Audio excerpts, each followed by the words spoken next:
بسم الله الرحمن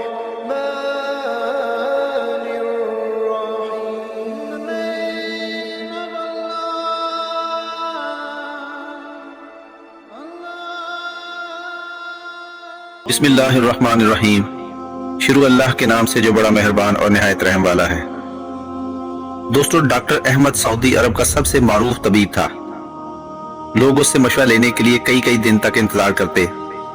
اس کی شہرت بڑھتی چلی گئی. دارالحکومت میں ایک انٹرنیشنل میڈیکل کانفرنس کا انعقاد ہوا جس میں اسے بھی دعوت دی گئی. اس کی خدمت کے پیش نظر فیصلہ ہوا کہ وہ اس کانفرنس میں نہ صرف کلیدی مکالمہ پڑھے گا بلکہ اس موقع پر اسے اعزازی شیلڈ اور سرٹیفکیٹ بھی دیا جائے گا. ڈاکٹر احمد اپنے گھر سے ایئرپورٹ کی طرف روانہ ہوا. وہ بڑا خوش اور پرسکون تھا. آج شام اس کی تکریم و عزت کی جانے والی تھی. اس کا سوچ کر وہ اور بھی زیادہ آسودہ ہو گیا.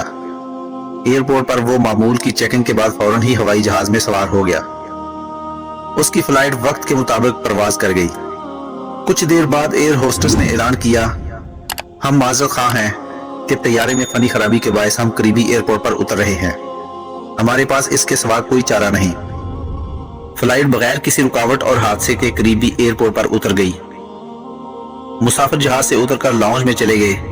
ڈاکٹر احمد بھی دیگر مسافروں کے ساتھ طیارے کی فنی خرابی کے درست ہونے کا انتظار کرنے لگے. تھوڑی دیر بعد ایئرپورٹ اتھارٹی نے اعلان کیا، خواتین و حضرات، انجینئرز نے بتایا ہے کہ فنی خرابی کے درست ہونے کا قوی طور پر کوئی امکان نہیں، لہٰذا مسافروں کے لیے متبادل طیارے کا انتظام کیا جا رہا ہے. یہ طیارہ کب آئے گا کسی کو کوئی علم نہ تھا. تھوڑی دیر بعد نیا اعلان ہوا کہ متبادل طیارہ کل ہی آ سکتا ہے. ہم اس زحمت کے لیے معذرت خواہ ہیں. اب آپ کو ہوٹل پہنچا دیا جائے گا. ڈاکٹر احمد کے لیے یہ اعلان نہایت تکلیف دہ اور پریشان کر دینے والا تھا. آج رات تو اس کی زندگی کی نہایت اہم رات تھی.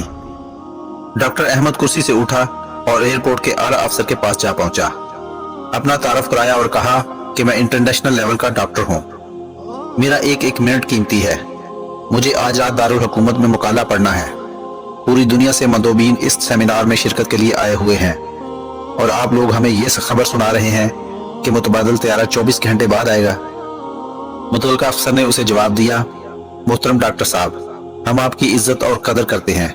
ہمیں آپ کی اور دیگر مسافروں کی مشکلات کا اندازہ ہے، لیکن یہ ہمارے بس کی بات نہیں اور نیا طیارہ فوری طور پر فراہم کرنا میرے بس میں نہیں ہے.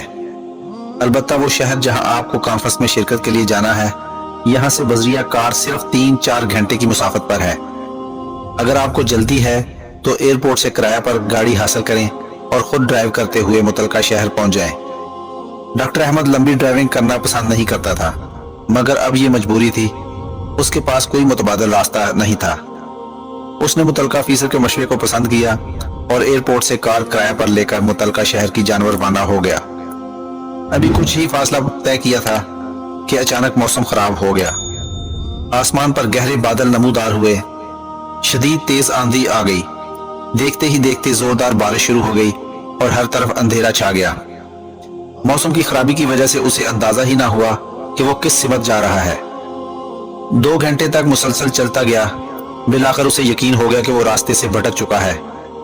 اب اسے بھوک اور تھکاوٹ کا احساس بھی بڑی شدت سے ہونے لگا. اس نے سوچا تھا 3-4 گھنٹے کا ہی سفر تو ہے، اس لیے اس نے اپنے ساتھ کھانے پینے کی کوئی چیز بھی نہ لی تھی. اب اسے کسی ایسے ٹھکانے کی تلاش تھی جہاں سے اسے کھانے پینے کی کوئی چیز مل سکے. وقت تیزی سے گزرتا رہا. چاروں طرف رات کا اندھیرا بھی چھا گیا تھا. ایک چھوٹے سے گاؤں کے پاس سے گزرتے ہوئے اس نے غیر شعوری طور پر اپنی گاڑی ایک چھوٹے سے گھر کے سامنے روک دی. اس کا ہاتھ گھر کے دروازے پر دستک دے رہا تھا. اندر سے بوڑھی عورت کی آواز آئی، جو بھی ہو اندر آ جاؤ، دروازہ کھلا ہے. ڈاکٹر احمد گھر میں داخل ہوا تو دیکھا کہ ایک بوڑھی عورت متحرک کرسی پر بیٹھی ہے. ڈاکٹر نے خاتون سے کہا، اماں، میرے موبائل کی بیٹری ختم ہو چکی ہے، کیا میں اپنا موبائل چارج کر سکتا ہوں؟ بوڑھی عورت مسکرا کر کہنے لگی، میرے بیٹے، کون سے فون کی بات کر رہے ہو؟ تمہیں معلوم نہیں اس وقت تم کہاں ہو؟ ہمارے ہاں نہ تو بجلی ہے نہ ٹیلی فون. یہ تو ایک چھوٹا سا گاؤں ہے جہاں شہری سہولتوں کا کوئی تصور نہیں. پھر اس نے مزید کہا، میرے بیٹے، وہ سامنے میز پر چائے اور کھانا رکھا ہے، لگتا ہے کہ تم بھوکے اور پیاسے ہو.